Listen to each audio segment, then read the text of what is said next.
Hello అందరికీ. అందరూ ఎలా ఉన్నారు? నేనైతే చాలా బాగున్నాను. ఈరోజు వీడియోలో అయితే ఆర్గానిక్‌గా కలర్స్ ఎలా తయారు చేసుకోవాలో చూపిస్తున్నాను. 3 కలర్స్ అయితే ట్రై చేశాను. చాలా బాగా మన ఇంట్లో ఉన్న వాటితోటే కలర్ అయితే తయారు చేశాను. శనగపిండి అండ్ కార్న్ ఫ్లోర్ అండ్ పసుపు వీటితోటే చేద్దాం అనుకుంటున్నాను. ఫస్ట్ అయితే బీట్రూట్‌ని కట్ చేసుకొని జ్యూస్ చేసుకున్నాను కొంచెం అంతా.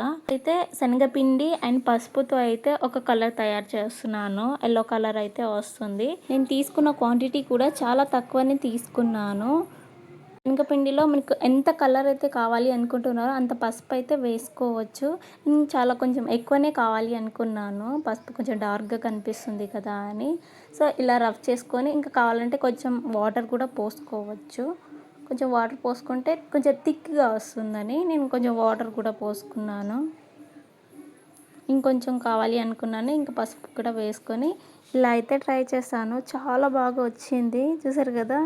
ఇది కొద్దిసేపు ఆరబెట్టినా బాగా కలర్ వస్తుంది. లేకపోతే నార్మల్‌గా కూడా యూస్ చేసుకోవచ్చు. ఇందులో కొంచెం పౌడర్ అనేది వేయాలండి. మనం ఏ పౌడర్ అయినా సరే ఇంట్లో ఉన్నదాన్ని వేసుకోవాలి. అప్పుడే మనకి కొంచెం స్మూత్‌గా అనేది వస్తుంది. నెక్స్ట్ నేను కార్న్ ఫ్లోర్ అండ్ బీట్రూట్ తోటి ఒక కలర్ తయారు చేస్తున్నాను.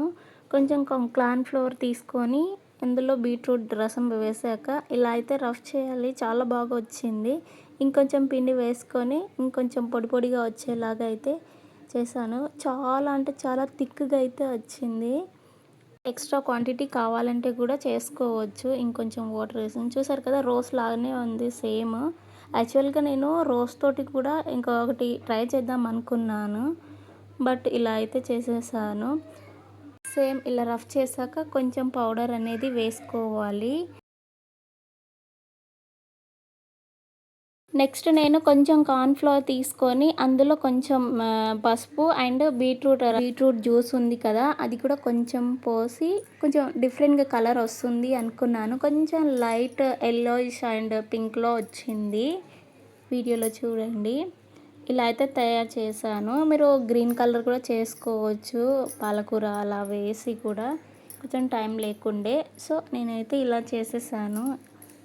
అలా కొద్దిసేపు కలిపాక కొంచెం పౌడర్ వేసుకొని కొంచెం వదిలేయడమేనండి. ఇలా చాలా మనం ఫుడ్ కలర్‌తో కూడా తయారు చేసుకోవచ్చు మంచిగా ఇంట్లోనే. అంతేనండి. చాలా ఈజీగా, సింపుల్‌గా ఇంట్లోనే చేసుకోవచ్చు ఆర్గానిక్‌గా కలర్స్ అనేది. ఈ వీడియో నచ్చితే లైక్ చేయండి, షేర్ చేయండి. మన ఛానల్‌ని సబ్స్క్రైబ్ చేసుకోండి. Follow for more videos.